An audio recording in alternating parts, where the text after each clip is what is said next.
Mon fils a organisé une fête d'anniversaire pour mon petit-fils avec 300 invités. À mon arrivée, le gardien m'a dit « Désolé, madame. Cette fête est réservée à la famille proche. » J'ai souri. J'ai passé un seul coup de fil. Et tous les invités sont restés sous le choc. Je suis ravi de vous compter parmi nous. Suivez mon histoire jusqu'au bout et indiquez la ville d'où vous la regardez pour que je puisse voir son évolution. Je restais là, serrant le petit cadeau emballé, à regarder les 300 invités affluer dans la salle de bal tandis qu'un agent de sécurité me barrait le passage comme si j'étais une menace. L'ironie ne m'avait pas échappé. On m'empêchait d'assister à la fête d'anniversaire de mon propre petit-fils. Je suis désolé, madame, mais c'est réservé à la famille, répéta le garde d'une voix professionnelle mais ferme. Son badge indiquait Marcus, et il évita mon regard. Réservé à la famille. Ces mots me blessèrent plus profondément que n'importe quel coup physique. Je suis de la famille. Je suis la grand-mère de Cédric, bon sang. Je fais partie de la vie de ce garçon depuis sa naissance, il y a 7 ans. Il doit y avoir une erreur, dis-je en essayant de garder une voix ferme. Je suis Bernice Caldwell. Cédric est mon petit-fils. Marcus se tortilla, mal à l'aise, jetant un coup d'œil à son bloc-notes. Je suis désolé, mais vous n'êtes pas sur la liste des personnes autorisées. Les instructions étaient très claires sur qui pouvait venir. À travers les portes vitrées, je pouvais voir l'installation sophistiquée, un immense château gonflable en forme de château. Des tables drapées de tissu bleu roi. Des ballons partout. Le tout devait coûter plus cher que la plupart des voitures. Mon fils Damon n'avait visiblement pas lésiné sur les moyens pour le 7e anniversaire de son fils. Pourriez-vous vérifier auprès de mon fils? Damon Caldwell. C'est le père. Je vais devoir vérifier auprès de Madame Caldwell, dit Marcus en sortant sa radio. Avant qu'il puisse parler, j'entendis un claquement de talons sur le marbre. Joy apparut dans l'embrasure de la porte, ressemblant à une mère parfaite avec sa robe de créateur et sa coiffure professionnelle. Elle n'avait que 32 ans, mais elle se tenait avec l'assurance de quelqu'un à qui on n'avait jamais dit non. « Oh, Bernice !» s'exclama-t-elle d'une voix faussement surprise. « Que fais-tu ici ?» La question m'a frappé comme une claque. Que faisais-je ici? J'étais là pour fêter l'anniversaire de mon petit-fils, comme chaque année depuis sa naissance, comme toute grand-mère. Je suis là pour la fête de Cédric, dis-je d'une voix à peine plus forte qu'un murmure. Je lui ai apporté un cadeau. Les lèvres parfaitement peintes de Joy se courbaient comme un sourire sur le visage de quelqu'un d'autre. Sur le sien, il avait un air prédateur. Oh, ma puce, Damon ne te l'avait pas dit? On a décidé de rester discret cette année, juste avec la famille proche. J'ai regardé la foule à l'intérieur. Il devait y avoir au moins 300 personnes dans cette salle de bal, des collègues, des voisins, des gens que je n'avais jamais vus auparavant.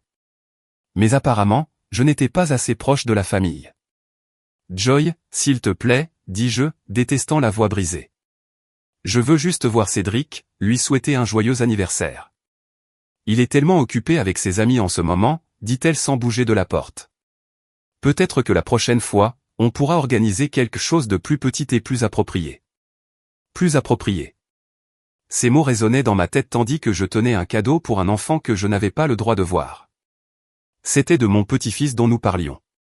Le garçon que j'avais gardé d'innombrables fois lors de ses journées au spa ou de ses virées shopping. L'enfant que j'avais bercé pour l'endormir pendant ses mois de colique, alors qu'elle se plaignait du bruit. Où est Damon? Demandai-je en regardant autour de moi avec désespoir. J'ai besoin de parler à mon fils. C'est lui qui gère la fête, dit Joy d'une voix douce. Tu sais comment c'est, il y a tellement de choses à coordonner. À travers la vitre, j'ai aperçu Cédric dans son petit costume, riant en courant entre les tables. Il avait l'air si heureux, si vivant. Ma poitrine se serra, une douleur que je n'avais pas ressentie depuis la mort de mon mari, 5 ans plus tôt, la douleur d'être complètement seul. Je vais lui laisser ça, dis-je en tendant le cadeau à Marcus. C'était un hélicoptère télécommandé, ce que Cédric réclamait. J'avais économisé pendant des mois pour l'acheter. C'est très gentil, dit Joy, mais elle ne fit aucun geste pour le prendre. Je veillerai à ce qu'il le reçoive. Le renvoi était clair. Je n'étais pas la bienvenue ici. En l'espace de 5 minutes, j'étais passé du statut de grand-mère adorée à celui de visiteuse indésirable. La femme qui avait contribué à élever cet enfant était désormais traitée comme une étrangère. Je me suis retourné pour partir, les jambes lourdes comme du plomb. Derrière moi, j'ai entendu la voix joyeuse et enjouée de Joy saluer les autres invités. Bienvenue. Entrez. Entrez. Cédric va être ravi de vous voir. Le parking ressemblait à un désert tandis que je me dirigeais vers ma voiture. D'autres invités me dépassaient, vêtus de leurs plus beaux atours, discutant avec enthousiasme de la fête dont je venais d'être exclu. Quelques-uns hochèrent poliment la tête, mais la plupart ne me remarquèrent même pas. Je suis resté assise dans ma voiture un long moment, à contempler le cadeau sur mes genoux. 7 ans. Cédric avait 7 ans et je manquais sa fête d'anniversaire parce que sa mère avait décidé que je ne faisais pas partie de sa famille. Mais alors que j'étais assise là, quelque chose a basculé en moi. La douleur était toujours là, vive et brûlante. Mais en dessous, il y avait autre chose, quelque chose de plus dur, quelque chose qui se construisait depuis des mois, tandis que j'observais les subtiles manipulations de Joy, ses demandes incessantes, sa façon de me faire sentir que je n'étais jamais assez bien. J'ai sorti mon téléphone et parcouru mes contacts jusqu'à trouver le numéro que je cherchais. Mon doigt est resté dessus un instant. Une fois cet appel passé, il n'y aurait plus de retour en arrière possible. Le téléphone sonna 2 fois avant qu'une voix familière ne réponde. First National Bank, ici Rebecca. Comment puis-je vous aider? Rebecca, je suis Bernice Caldwell. Je dois vous parler des contes de ma belle-fille. La fête battait toujours son plein lorsque j'ai raccroché 20 minutes plus tard. Par les fenêtres, je voyais la fête se poursuivre. Tous ces invités s'amusaient pendant que j'étais seul dans ma voiture. Mais je n'étais pas impuissant. Plus maintenant. J'ai démarré le moteur et je suis parti, laissant le cadeau sur le siège passager. Cédric finirait par recevoir son cadeau. Mais d'abord, sa mère allait recevoir exactement ce qu'elle méritait. En rentrant chez moi après cette rencontre humiliante, je repensais sans cesse à la façon dont tout avait commencé. Quand étais-je devenu l'ennemi de ma propre famille? Quand était-ce qu'aimer mon petit-fils était devenu un tel crime? La réponse m'est venue en arrivant dans mon allée. Tout a commencé le jour où Joy a réalisé que j'avais de l'argent. Il y a 8 ans, quand Damon l'a ramenée à la maison pour la première fois, je l'ai trouvée charmante. Elle était jeune, pleine de vie, et mon fils semblait plus heureux que je ne l'avais vu depuis ses années d'université. Elle travaillait comme réceptionniste dans un cabinet dentaire. Rien de glamour, mais elle avait des rêves. De grands rêves. Je veux offrir à Damon la vie qu'il mérite, m'avait-elle confié autour d'un café lors d'une de nos premières rencontres. Il travaille tellement dur, et je veux juste le soutenir. J'avais été charmé par son ambition et son dévouement envers mon fils. Lorsqu'ils se sont mariés 6 mois plus tard, j'étais aux anges. Damon avait enfin trouvé quelqu'un qui prendrait soin de lui comme son père et moi l'avions fait. La première demande est arrivée pendant leur lune de miel. Ils étaient à Bali et Joy m'a appelé en pleurs. Leur voiture de location était tombée en panne et ils avaient besoin d'argent pour les réparations. $500 pas une fortune, mais assez pour qu'ils profitent pleinement de leur voyage. J'ai tellement honte de demander, avait-elle sangloté au téléphone, mais on a tout dépensé pour le mariage, et on veut juste que ce soit parfait. J'ai viré l'argent sans hésiter. Quelle grand-mère ne souhaiterait pas que son fils passe une lune de miel parfaite? Puis vint la caution pour l'appartement. Puis les meubles pour leur nouveau logement. Puis les prêts étudiants de Joy, qui la stressaient tellement qu'elle n'arrivait pas à dormir la nuit. Ça affecte ma santé, avait-elle expliqué, la main appuyée sur sa poitrine. Le médecin dit que le stress peut causer des problèmes de fertilité, et nous voulons tellement vous donner des petits-enfants. Celle-là m'a touché. La promesse d'avoir des petits-enfants était comme une carotte devant une veuve solitaire. J'ai remboursé ses prêts étudiants $23 000 sans sourciller. À la naissance de Cédric, je pensais que les demandes cesseraient. Nous avons une autre petite enfant. Le but était atteint. Mais la grossesse avait coûté cher, expliqua Joy. Les factures médicales étaient exorbitantes, même avec l'assurance. Je déteste demander ça, avait-elle dit en faisant rebondir bébé Cédric sur sa hanche, mais on est en train de se noyer. On ne veut surtout pas que le stress financier affecte l'environnement de notre fils. $12 000 de plus pour le bien-être de mon petit-fils. Elle a dit que le schéma était si progressif, si soigneusement orchestré que je ne l'avais pas vu au début. Il y avait toujours une raison, toujours une crise, toujours quelque chose qui menaçait le bonheur de mon fils et de mon petit-fils, et j'étais toujours la solution. La garderie de Cédric était trop chère. Pouvais-je l'aider? Juste temporairement, jusqu'à ce que Joy trouve un meilleur emploi. 2 ans plus tard, je payais encore $800 par mois. Leur appartement était trop petit pour une famille qui s'agrandissait. La société de crédit immobilier avait besoin d'un cosignataire avec une meilleure cote de crédit. Pouvais-je les aider à obtenir la maison qu'ils voulaient? Après tout, c'était pour Cédric. Il avait besoin d'un jardin pour jouer. J'ai cosigné une maison qui coûtait plus cher que ce que j'aurais jamais imaginé. Quand ils ont eu des difficultés à payer, j'ai couvert la différence. Quand ils ont eu besoin de nouveaux meubles pour l'espace plus grand, je les ai aidés.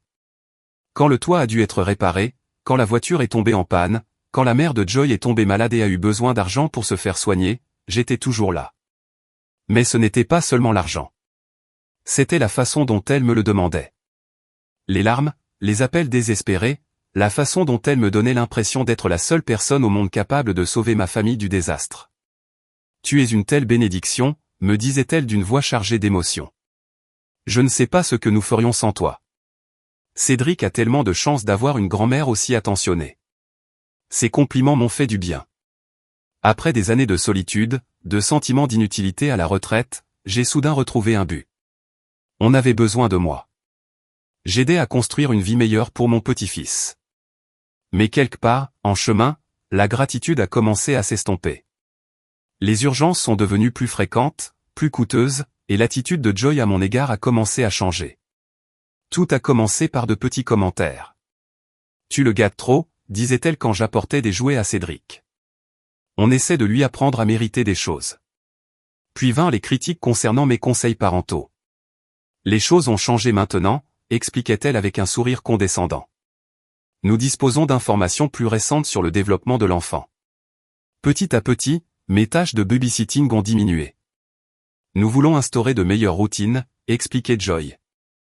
Ce n'est rien de personnel, mais cela me semblait personnel, surtout quand je voyais sur les réseaux sociaux des publications où elle sortait avec des amis pendant que Cédric était à la garderie, une crèche coûteuse celle que je payais. Il y a 6 mois, j'avais commencé à remarquer quelque chose d'étrange. Les dépenses de Joy avaient considérablement augmenté. Sac à main de créateur, vêtements coûteux, rendez-vous hebdomadaires chez le coiffeur. Elle s'était inscrite dans une salle de sport exclusive, avait commencé à suivre des cours d'art et avait acheté une voiture de luxe. Damon travaille tellement bien, m'avait-elle expliqué quand je lui avais parlé de son nouveau mode de vie. On peut enfin s'offrir de belles choses. Mais je savais combien gagnait Damon. Je l'avais aidé à négocier son salaire quand il avait obtenu sa promotion. Le calcul était faux. C'est alors que j'ai commencé à poser des questions discrètement, prudemment, pour ne pas paraître indiscrète, mais ce que j'ai découvert m'a glacé le sang. L'argent que j'envoyais pour les dépenses de Cédric, la garderie, les vêtements, les activités n'allaient pas là où Joy le prévoyait. Elle le déposait sur un compte séparé, qui finançait son train de vie de plus en plus luxueux. Les reçus que j'ai trouvés dans son sac à main lors de ma dernière visite en disaient long. Soins au spa, virées shopping, dîner coûteux entre amis, tout cela payé avec l'argent que j'avais envoyé pour subvenir aux besoins de mon petit-fils.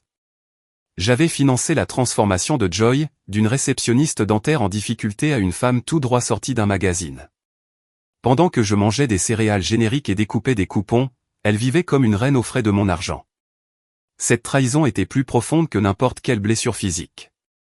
Je lui avais confié mon argent, mon cœur, ma relation avec mon petit-fils, et elle avait utilisé tout cela pour construire une vie qui, apparemment, ne me laissait pas de place. Ce soir-là, alors que j'étais assis dans mon salon, les yeux rivés sur le coffret cadeau vide qui aurait dû être ouvert par des mains enthousiastes d'enfants de 7 ans, j'ai réalisé que quelque chose avait fondamentalement changé. Je n'étais plus seulement blessé. J'étais en colère. Pendant 8 ans, on s'était joué de moi comme d'un violon. Chaque larme, chaque crise, chaque appel désespéré avait été soigneusement calculé pour soutirer un maximum de sympathie et d'argent à une vieille femme solitaire qui ne demandait qu'à être utile. J'ai ouvert mon ordinateur portable et me suis connecté à mon compte bancaire. Les chiffres me fixaient, froids et indéniables. Au cours des 8 dernières années, j'avais donné à Jovi et Damon plus de $80 000. De l'argent provenant de l'assurance vie de mon mari, de mon épargne retraite, du fruit d'années de budgétisation rigoureuse et de sacrifices. $80 000. Et aujourd'hui, je n'ai même pas eu le droit de voir mon petit-fils. J'ai pris mon téléphone et composé le numéro que j'avais mémorisé plus tôt dans la journée. Rebecca, c'est encore Bernice Caldwell.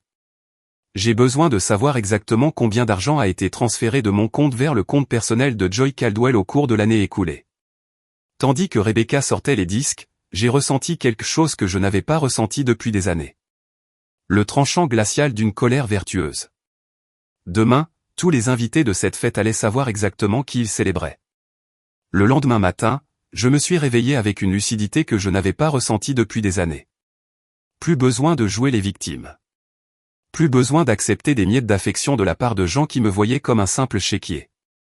J'avais passé la nuit à éplucher tous les relevés bancaires, tous les reçus, tous les documents que j'avais pu trouver. Les preuves étaient accablantes. Rebecca de First National m'avait été d'une grande aide, plus qu'elle n'aurait probablement dû l'être, mais nous nous connaissions depuis 15 ans. Elle avait géré les comptes de mon mari, m'avait aidé à gérer son assurance vie et m'avait guidé dans les méandres financiers du veuvage. Je n'ai jamais rien vu de tel, avait-elle dit doucement au téléphone. Le schéma est très clair. Chaque versement effectué pour les dépenses de Cédric a été immédiatement viré sur son compte personnel. Pas un centime n'a été consacré à la garde d'enfants ni à des articles pour enfants. Les chiffres étaient stupéfiants.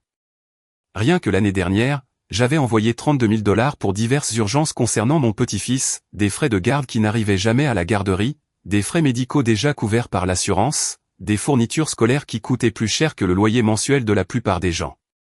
Mais Rebecca avait découvert quelque chose d'encore plus intéressant. Madame Caldwell, j'ai vérifié la solvabilité de votre belle-fille. Elle s'est servie de votre historique financier pour des achats très importants.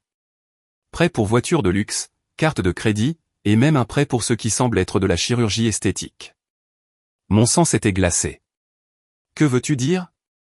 Elle vous a cité comme principal soutien financier et référence.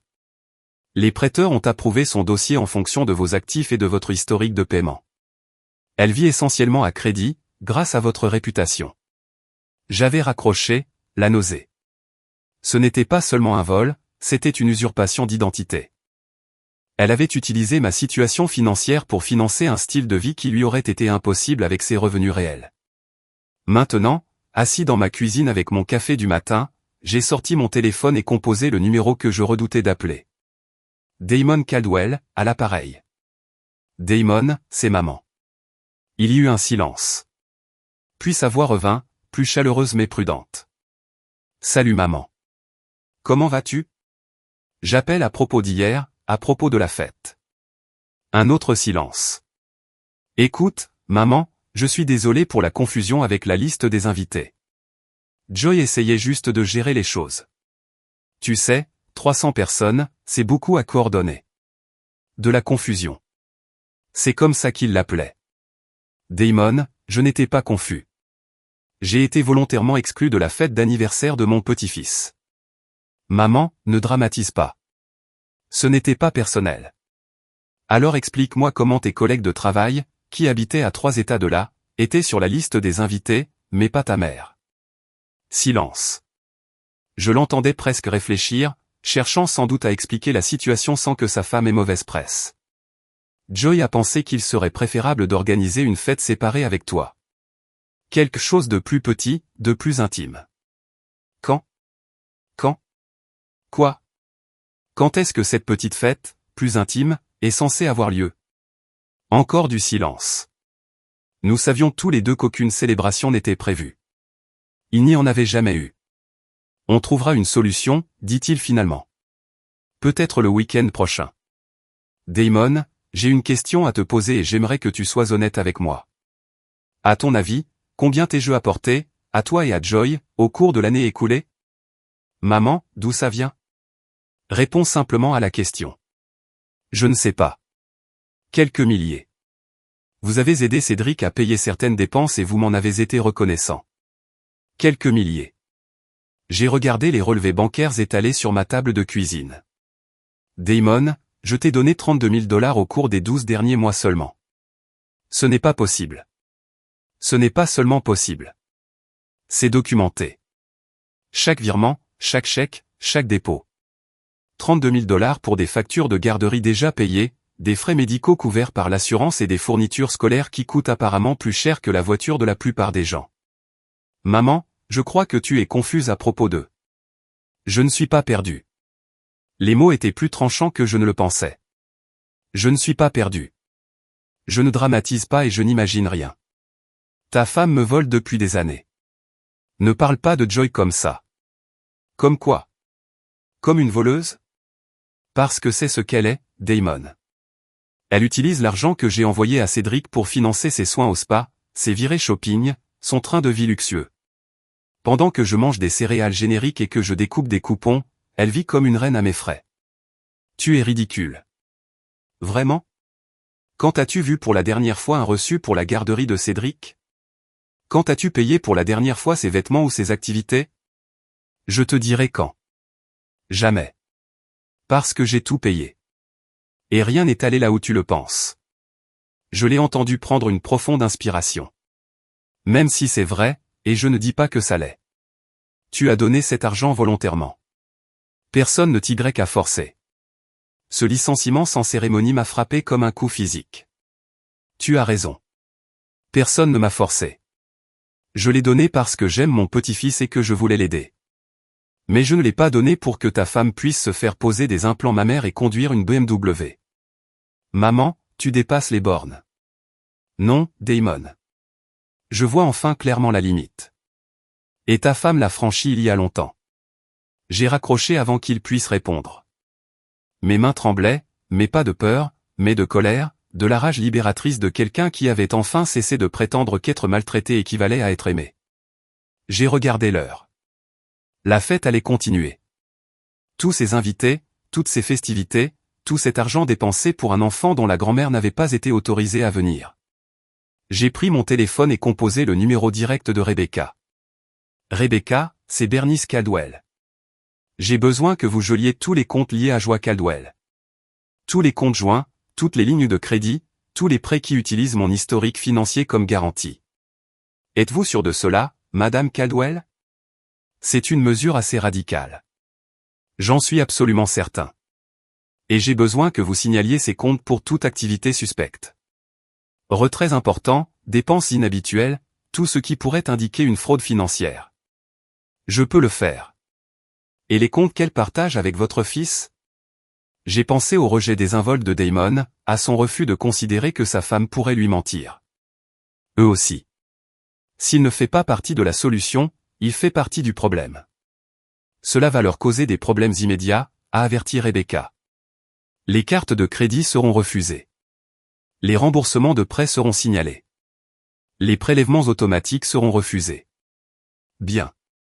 Il est peut-être temps qu'ils apprennent à vivre selon leurs moyens. Après avoir raccroché, je suis resté assis dans le silence de ma cuisine pendant un long moment. En l'espace de 24 heures, j'étais passé du statut de distributeur automatique secret de la famille à celui de leur bloquant complètement leur accès aux finances. Il y aurait des conséquences. Il y aurait des coups de fil furieux, des accusations, probablement des menaces. Mais pour la première fois depuis des années, j'avais l'impression de prendre ma vie en main. J'ai repris mon téléphone une fois de plus et j'ai composé un numéro que j'avais mémorisé à partir de l'invitation à la fête. Salle de bal Fairmont. Ici Jessica. Jessica, voici Bernice Caldwell. Je crois qu'il y a une fête dans votre salle de bal en ce moment. Un anniversaire d'enfant. Oui, madame. La soirée Caldwell. Vous appelez à propos de l'événement. En quelque sorte. Je vous appelle pour vous informer que les cartes de crédit utilisées pour payer cette fête sont sur le point d'être refusées. Les comptes ont été gelés pour suspicion de fraude. Il y eut une pause. Madame, je ne suis pas sûr de comprendre. Tu le feras. Très bientôt, tu vas recevoir un appel d'une femme paniquée nommée Joie Caldwell. Lorsqu'elle essaiera de payer la fête, ces cartes ne fonctionneront pas. Je voulais juste te prévenir. Dois-je m'inquiéter du paiement de l'événement? J'ai pensé à tout l'argent que j'avais inconsciemment contribué à cette célébration extravagante à laquelle je n'avais pas été autorisé à assister. Non, ne vous inquiétez pas pour le paiement. Assurez-vous simplement qu'elle comprenne qu'il y a des conséquences à voler sa famille. En raccrochant, je me suis rendu compte que je souriais. Vraiment. Pour la première fois depuis des mois, la fête allait devenir vraiment intéressante. Je n'ai pas eu à attendre longtemps. Mon téléphone s'est mis à sonner à 15h47, pile au moment où la fête aurait dû se terminer. J'ai laissé tomber la messagerie. Puis, il a sonné encore et encore. Au 5e appel, j'ai enfin décroché. Que as-tu fait? La voix de Joy était aiguë, la panique transparaissant dans chaque mot. J'ai arrêté de financer tes mensonges, dis-je calmement en m'installant dans mon fauteuil préféré. Tu es folle. As-tu seulement idée de ce que tu as fait? Tout le monde a vu mes cartes refusées. 300 personnes m'ont vu me faire humilier à l'anniversaire de mon fils. Intéressant. J'ai été humilié hier aussi. Mais ça ne semblait pas t'intéresser beaucoup. C'est complètement différent. Tu m'as embarrassé devant tout le monde. Le traiteur menace d'appeler la police. L'organisateur de l'événement garde mes bijoux en garantie jusqu'à ce qu'on puisse payer. J'admirais son sens dramatique. Même en situation de crise, Joy savait jouer la victime. Peut-être aurais-tu dû y penser avant de décider de me voler. Je ne t'ai jamais rien volé. Tout ce que tu nous as donné était volontaire. Était-ce volontaire de mentir sur la destination de l'argent? Était-ce volontaire de me dire que Cédric avait besoin de nouveaux vêtements d'école pendant que tu recevais des injections de Botox? Silence. Puis, d'une voix qui s'efforçait de paraître raisonnable. Bernice, je crois qu'il y a eu un malentendu. Viens donc, on en parlera comme des adultes. Je ne veux pas te parler, Joy. Je veux récupérer mon argent. Ton argent? Tu l'as donné pour aider ton petit-fils. Et quelle part est réellement allée à mon petit-fils? Combien a servi à sa garderie, ses vêtements, ses activités? Je vais te dire combien. 0. Chaque centime est allé sur ton compte personnel pour que tu puisses te déguiser et faire semblant d'être quelqu'un que tu n'es pas. Je l'ai entendu prendre une inspiration tremblante. Tu vas détruire cette famille pour de l'argent? Je ne détruis rien. Je refuse simplement de financer ta vie imaginaire. Damon ne tolérera pas ça. Il ne te pardonnera jamais ce que tu as fait. Ce que j'ai fait? J'ai découvert que ma belle-fille commettait des fraudes depuis des années. J'ai appris que la femme à qui j'avais confié le bien-être de mon petit-fils me volait tout en me tenant à l'écart de lui. Tu ne comprends pas la pression que je subis. Tu sais ce que c'est que d'essayer de s'intégrer aux collègues de Damon? De faire en sorte que Cédric n'ait pas l'air pauvre par rapport à ses camarades. J'ai fait ça pour la famille. Tu as fait ça pour toi-même et tu t'es fait prendre. Encore une longue pause. Lorsqu'elle reprit la parole, sa voix était différente. Plus froide. Tu fais une erreur, Bernice. Une très grosse erreur. Est-ce une menace? C'est un avertissement. Tu crois que tu peux nous couper les vivres et que tout redeviendra normal? Tu crois que Damon te choisira plutôt que sa femme? Tu crois que tu reverras un jour Cédric? Les mots ont fait mouche, et elle le savait. Tu ne peux pas m'éloigner de mon petit-fils indéfiniment, n'est-ce pas? Je le fais depuis des mois, et tu ne l'as même pas remarqué.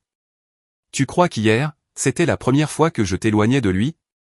Mon sang s'est glacé. De quoi parles-tu? Oh, Bernice. Douce et naïve Bernice. Tu crois que ces rendez-vous annulés étaient des coïncidences? Tu crois que Cédric était juste occupé à chaque fois que tu voulais lui rendre visite? Je t'ai effacé de sa vie petit à petit, prudemment, pour que tu ne le remarques pas, et ça a fonctionné à merveille. Tu mens. Vraiment? Quand as-tu passé du temps seul avec Cédric pour la dernière fois? Quand a-t-il appelé pour la dernière fois? Quand a-t-il demandé de tes nouvelles pour la dernière fois? Je ne pouvais pas répondre. La vérité était trop douloureuse à admettre. Il ne se souvient même plus vraiment de toi, continua Joy, sa voix prenant de la force grâce à mon silence. Pour lui, tu n'es qu'une vieille dame qui envoie parfois de l'argent. Et maintenant que l'argent est parti, à quoi sers-tu? Damon ne te laissera pas faire ça. Damon fait tout ce que je lui dis, comme toi. La différence, c'est qu'il ne se réveillera pas un jour en réalisant qu'il s'est fait avoir. La ligne a été coupée. Je restais assise là, les yeux rivés sur mon téléphone, ces mots résonnant dans mon esprit comme du poison. Elle avait raison sur un point, on m'avait berné. Mais elle avait tort sur un autre. Je n'étais plus la même femme qui signait des chèques et acceptait des miettes d'affection depuis des années. Mon téléphone a vibré, j'ai reçu un SMS. C'était de Damon. Nous devons parler ce soir. 19h à notre maison. Notre maison. Celle pour laquelle j'avais co-signé. Celle que j'avais contribué à meubler. Celle où j'étais désormais apparemment persona non grata. J'ai répondu, je serai là. À 19 heures précises, je me tenais sur le porche de la maison que j'avais contribué à acheter et sonnais comme un inconnu. Damon répondit, le visage hagard, sans sa confiance habituelle. Maman, qu'est-ce qui se passe? Où est Joy? Elle est à l'étage avec Cédric. Il est très contrarié par ce qui s'est passé à la fête. Je le suivis dans le salon, constatant à quel point tout semblait différent. Les meubles étaient neufs et chers. Les œuvres d'art au mur coûtaient plus cher que ma pension mensuelle. Même les livres de salon étaient clairement choisis pour être exposés plutôt que lus. Damon, avant de commencer, je veux que tu comprennes une chose. Je n'ai pas fait ça pour te blesser, ni pour blesser Cédric. Je l'ai fait parce que ta femme me dépouillait complètement. Ce sont des accusations assez graves. Ce ne sont pas des accusations.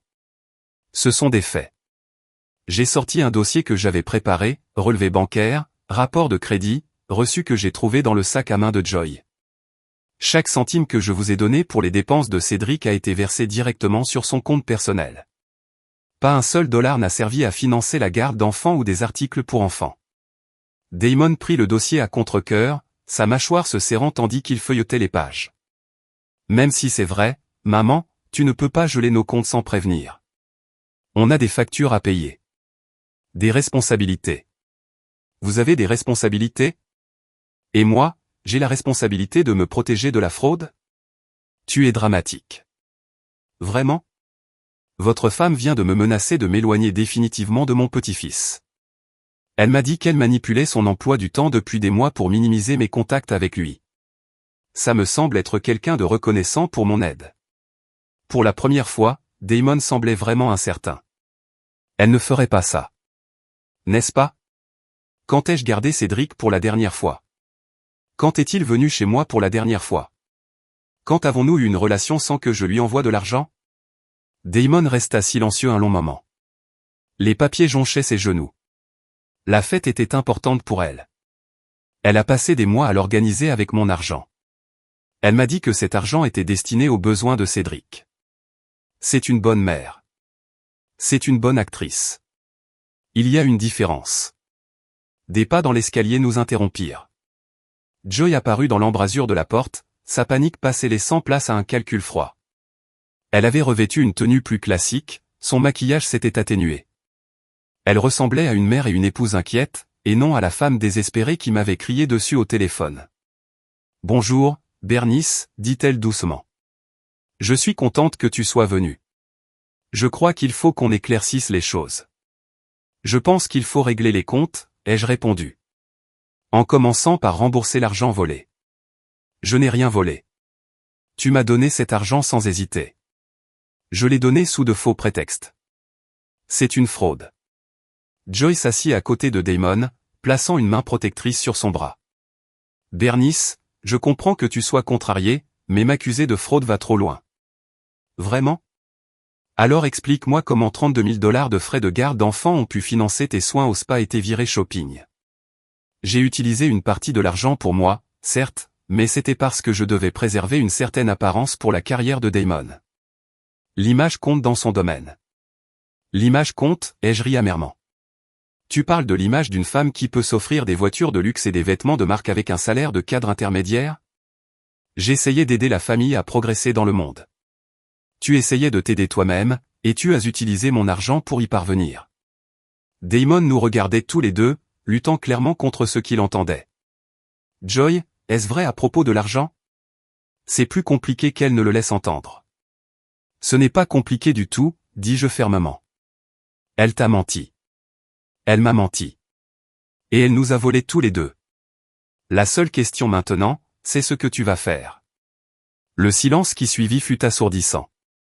Je vis le moment où Damon comprit que tout ce que je disais était vrai, que sa femme parfaite vivait un mensonge financé par l'épargne retraite de sa mère. Combien, demanda-t-il doucement.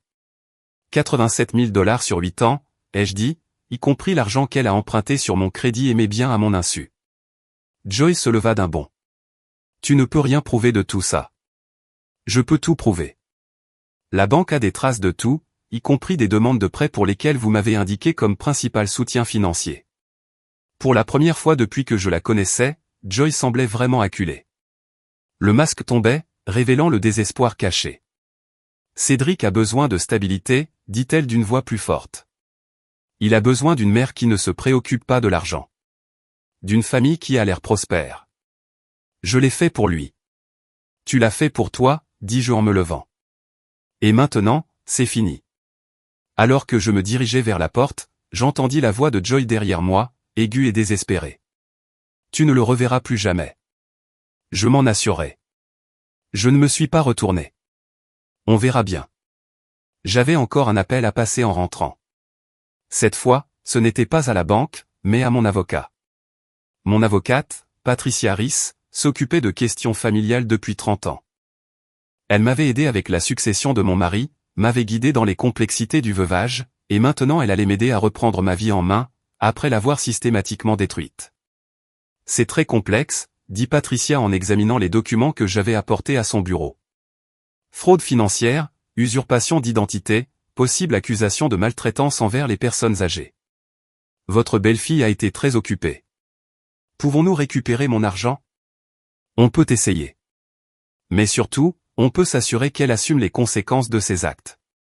Ce n'est plus seulement une question d'argent, Bernice.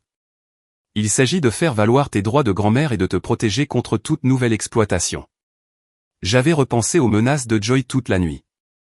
Son aveu désinvolte qu'elle me séparait de Cédric depuis des mois, sa promesse que je ne le reverrais plus jamais. La cruauté de la situation était à couper le souffle. Elle a menacé de me couper complètement l'accès à mon petit-fils. Elle ne peut pas faire ça sans motif légal. Les grands-parents ont des droits, surtout lorsqu'il existe des preuves de mauvaise conduite parentale. Et croyez-moi, la fraude financière est considérée comme une mauvaise conduite. Patricia s'est adossée à sa chaise, m'étudiant avec des yeux perspicaces. Mais je dois te demander, Bernice. Es-tu préparée à l'impact que cela aura sur ta relation avec ton fils? Cela n'affectera pas seulement Joy. Cela affectera aussi Damon. J'avais réfléchi à cette question toute la nuit. Damon avait choisi de défendre sa femme, même face aux preuves de ses mensonges. Il avait balayé mes inquiétudes, minimisé ma douleur et m'avait traité comme si c'était moi le problème. Ma relation avec Damon est déjà endommagée, dis-je doucement. Il est peut-être temps qu'il comprenne que laisser sa femme agir ainsi a aussi des conséquences. Très bien. Commençons par une mise en demeure. Restitution intégrale des frais frauduleux, plus intérêts et frais juridiques. Si elle refuse, nous porterons plainte. Combien de temps cela va-t-il prendre? Ça dépend de son intelligence. Si elle est intelligente, elle réglera son compte rapidement et discrètement. Sinon, sourit Patricia d'un air sombre, les affaires de fraude ont tendance à attirer beaucoup l'attention des médias, surtout lorsqu'elles impliquent des grands-parents exploités par leur propre famille. J'ai quitté le cabinet de Patricia avec plus d'espoir que je ne l'avais été depuis des mois. Pour la première fois depuis des années, j'avais quelqu'un à mes côtés qui comprenait que ce qui m'était arrivé n'était pas seulement malheureux. C'était criminel. La lettre a été livrée chez Damon et Joy le lendemain matin. À midi, mon téléphone sonnait. « Maman, c'est quoi ce bordel ?» La voix de Damon était tendue, épuisée. « C'est une demande de restitution. Votre femme m'a volé, et je veux récupérer mon argent. » Elle n'a rien volé. Tu as donné cet argent de ton plein gré. Je l'ai donné sur la base de mensonges. C'est de la fraude, Damon. Et si tu ne le vois pas, alors tu fais partie du problème. Vous allez détruire notre famille à cause de l'argent. Je ne détruis rien. Je me protège de ceux qui ne me voient que comme une source de financement. Ce n'est pas juste. Joy t'aime. Joy adore mon compte en banque. C'est différent. J'ai entendu des voix étouffées en arrière-plan. Puis la voix de Joy est arrivée au bout du fil. Bernice, ça devient incontrôlable. On doit se réunir et régler ça en famille. On a essayé hier. Tu as menacé de m'éloigner définitivement de mon petit-fils. Ça ne me fait pas penser à une famille. J'étais bouleversé. J'ai dit des choses que je ne pensais pas. Tu pensais chaque mot, tout comme tu le pensais quand tu m'as systématiquement effacé de la vie de Cédric tout en prenant mon argent. Je n'ai jamais essayé de t'éloigner de Cédric. Alors explique-moi pourquoi toutes les rencontres ont été annulées, pourquoi toutes les visites ont été reportées, Pourquoi je n'ai pas passé de temps seul avec mon petit-fils depuis 6 mois? Silence. Puis, d'une voix qui s'efforçait de paraître raisonnable, Bernice, je crois que tu te souviens des choses différemment de ce qui s'est passé. Vraiment? Alors laisse-moi parler à Cédric tout de suite. Passe-le-moi au téléphone. Il est à l'école. C'est samedi. Une autre pause. Il est chez un ami. Quel ami? Tu ne le connais pas. J'aimerais le connaître. J'aimerais connaître tous les amis de Cédric. J'aimerais faire partie de sa vie, comme le font toutes les grand-mères. Tu fais partie de sa vie.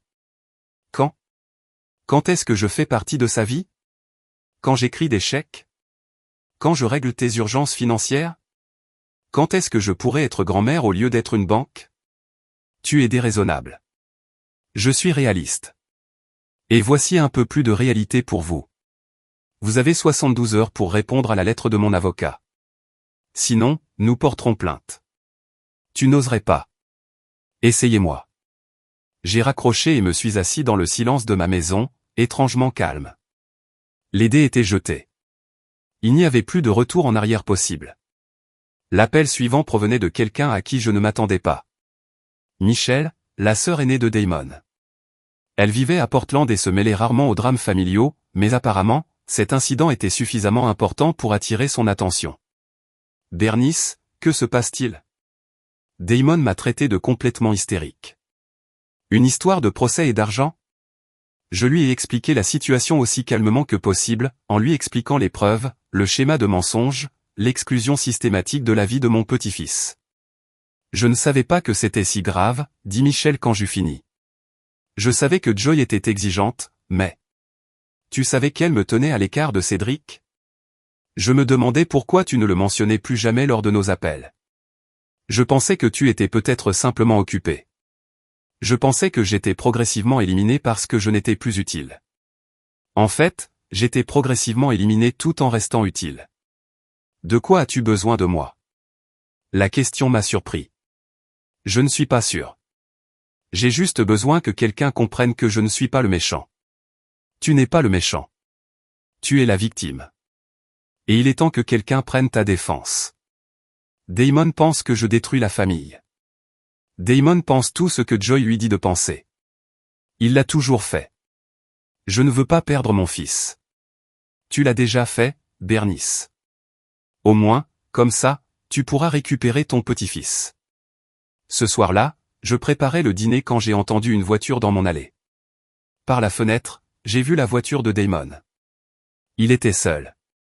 J'ai ouvert la porte avant qu'il puisse frapper. Nous devons parler, a-t-il déclaré sans préambule. Entrez. Il a regardé mon petit salon comme s'il le voyait pour la première fois. Le mobilier modeste, la décoration soignée, les traces d'un revenu. Rien à voir avec la maison que je l'avais aidé à acheter, ni avec le style de vie que je l'avais aidé à maintenir. J'ai trouvé les reçus, dit-il doucement. Quels reçus? Ceux que Joy essayait de cacher. Les soins au spa, le shopping, le reste. Je les ai trouvés dans sa voiture.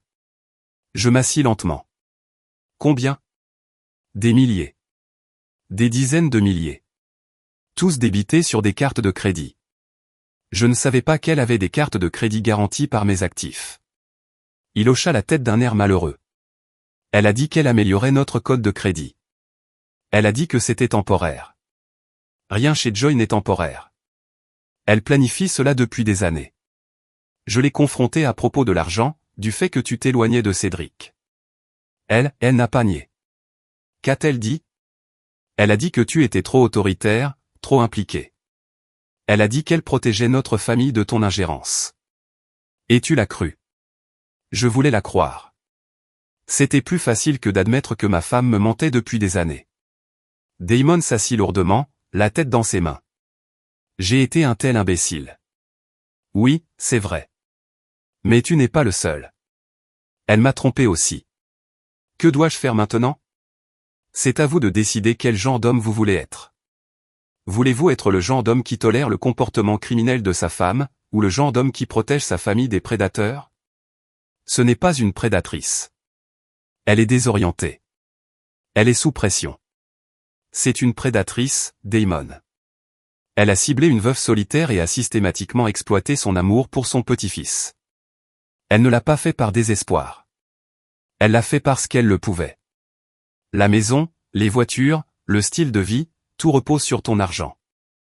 Tu peux continuer à prétendre que ce qu'elle a fait était acceptable, ou tu peux m'aider à faire en sorte que cela ne se reproduise plus jamais. Si je t'aide, elle me quittera. Elle prendra Cédric. Si tu ne m'aides pas, tu nous perdras tous les deux de toute façon.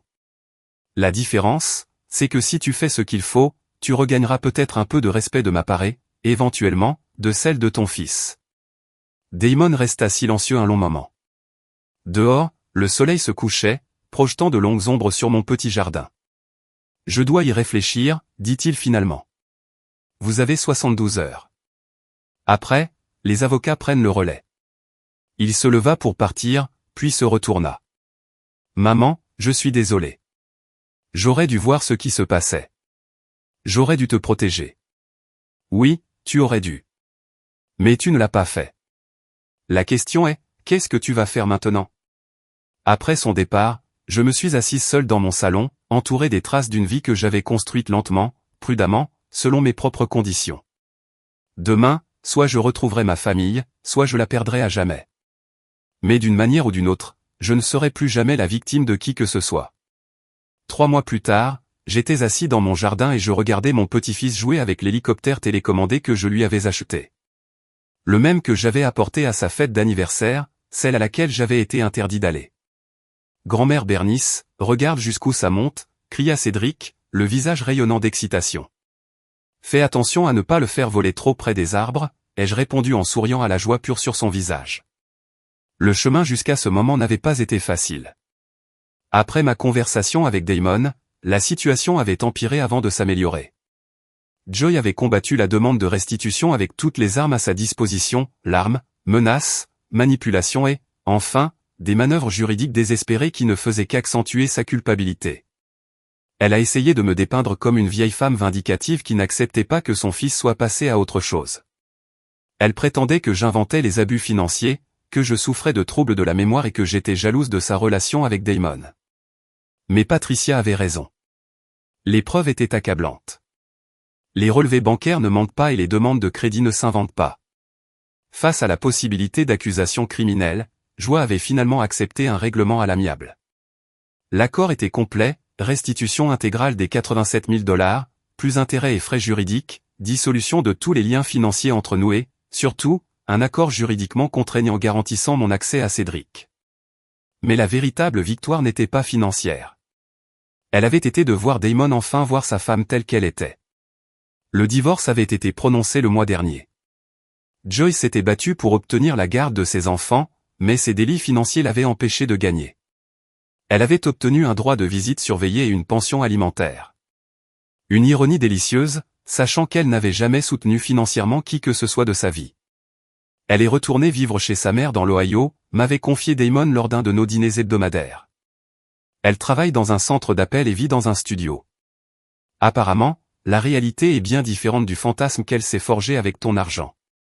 J'avais ressenti un instant de pitié pour elle, mais seulement un instant. Elle avait fait ses choix, et maintenant elle en subissait les conséquences. Comment Cédric gère-t-il cela? Mieux que je ne l'espérais. Elle lui manque, mais il est aussi plus heureux, moins anxieux. C'est comme s'il pouvait enfin se détendre. J'avais compris ce qu'il voulait dire. Les enfants ressentent la tension, même quand les adultes pensent la cacher. Cédric vivait dans une maison bâtie sur le mensonge, financée par de l'argent volé, entretenue par la manipulation. Maintenant, il vivait dans une maison plus petite, avec moins de luxe, mais avec honnêteté. Grand-mère, on peut faire des cookies maintenant, demanda Cédric en courant vers moi, assis sur la balançoire. Bien sûr, ma puce. Quel genre de gâteau veux-tu faire? Pépites de chocolat avec des pépites supplémentaires. J'ai ri en me remémorant toutes les fois où Joy avait critiqué mes gourmandises malsaines. Toutes les fois où elle avait prétendu que je sapais leur éducation avec mes petites douceurs. Maintenant, je pourrais gâter mon petit-fils comme il se doit, comme les grands-mères sont censées le faire. Dans la cuisine, tandis que nous mesurions la farine et le sucre, Cédric discutait de l'école, de ses amis, de ses projets pour l'été. Il était différent maintenant, plus ouvert, plus confiant. La réserve prudente qu'il avait développée au cours de l'année écoulée avait disparu. Grand-mère, puis-je te demander quelque chose? Bien sûr, chérie. Pourquoi maman est-elle partie? Je marquai une pause, réfléchissant attentivement à mes paroles. Damon et moi avions convenu de donner des explications adaptées à l'âge de Cédric afin de protéger ce dernier des détails les plus choquants du comportement de sa mère. Parfois, les adultes font des erreurs, ma chérie. Ta maman a fait des erreurs qui ont blessé des gens et elle doit en assumer les conséquences. Est-ce qu'elle t'a fait du mal? Oui, c'est vrai. Mais ce n'est pas ta faute. Et ça ne change rien à l'amour que je t'ai. Je suis content que tu sois plus souvent là maintenant. Moi aussi, bébé. Moi aussi. Ce soir-là, après que Damon soit venu chercher Cédric, je me suis assis sur mon porche avec un verre de vin, regardant le coucher de soleil peindre le ciel dans des tons d'or et de rose. Mon téléphone a vibré, j'ai reçu un SMS de Michel. J'ai vu les photos de toi et Cédric en train de cuisiner. Vous avez l'air si heureux tous les deux. Je suis fier de toi pour t'être battu pour lui. J'ai souri et j'ai répondu, la meilleure décision que j'ai jamais prise. C'était vrai. Tenir tête à Joy avait été terrifiant, mais cela m'avait redonné une seconde vie. Je n'étais plus défini par l'argent que je pouvais donner ou par le nombre de problèmes que je pouvais résoudre. J'étais valorisé pour ce que j'étais. Une grand-mère qui aimait son petit-fils. Une mère qui méritait le respect. Une femme qui ne se laisserait plus exploiter. L'accord financier m'avait permis de reconstituer mon épargne retraite. Mais surtout, il m'avait appris quelque chose sur ma propre valeur. Je n'étais pas seulement une source de financement pour les rêves des autres. J'étais une personne avec mes propres besoins, mes propres limites et mon droit à être traité avec dignité. Damon et moi étions encore en train de reconstruire notre relation. Le processus était lent, parfois douloureux, mais d'une honnêteté qui ne s'était pas manifestée depuis des années. Il avait dû affronter son propre rôle dans le comportement de Joy, sa propre propension à fermer les yeux quand cela lui était bénéfique. Je n'arrête pas de penser à tous les signes que j'ai ignorés, m'avait-il confié lors d'une de nos conversations. Sa façon de toujours trouver des explications à tout. Sa façon de vous faire culpabiliser de la questionner. J'aurais dû le voir. Elle était très douée dans ce qu'elle faisait, avais-je répondu. Elle nous permettait de croire ce que nous voulions. Mais tu as compris. Tu lui as tenu tête. J'en avais assez d'être traité comme un chéquier plutôt que comme une personne. Ça m'a pris trop de temps. Mais j'en ai finalement eu assez. 3 mois plus tard, j'organisais une vraie fête d'anniversaire pour les 8 ans de Cédric. Rien d'aussi élaboré que la fête extravagante de 300 invités qui avait déclenché tout ce chaos, mais quelque chose de chaleureux et d'authentique. Un barbecue dans le jardin avec ses amis de l'école, des décorations faites maison et une grand-mère qui était en fait invitée à y assister. Je veux aider à l'organiser, avait dit Damon quand j'avais parlé de la fête. Je veux que ça se passe bien cette fois. Que veux-tu dire? Je veux organiser une fête qui célèbre vraiment Cédric, pas pour me mettre en valeur ou impressionner les gens. Je veux organiser une fête où tous ceux qui l'aiment sont les bienvenus. J'ai souri. Ça me semble parfait. Alors que je terminais mon vin et me préparais à rentrer, je pensais à la femme que j'étais il y a un an. Seule, manipulée, désespérément reconnaissante du moindre signe d'affection d'une famille qui la considérait comme utile, mais sans valeur. Cette femme était partie, remplacée par quelqu'un qui connaissait sa valeur et exigeait d'être traité en conséquence. Mon téléphone a sonné, interrompant mes pensées. L'afficheur affichait un numéro que je ne reconnaissais pas. Bonjour, est-ce Bernice Caldwell? La voix était jeune, féminine, nerveuse. Oui. Qui est-ce? Je m'appelle Sarah Martinez. J'ai eu votre numéro par un ami commun. Je crois que ma belle-fille me fait ce que la vôtre vous a fait. Je me suis rassis sur ma chaise, mon cœur se tournant vers cette étrangère qui était probablement assise dans sa propre cuisine, entourée de relevés bancaires et de reçus, se demandant si elle devenait folle. Dis-moi ce qui se passe, dis-je doucement. Pendant l'heure qui a suivi, j'ai écouté l'histoire de Sarah.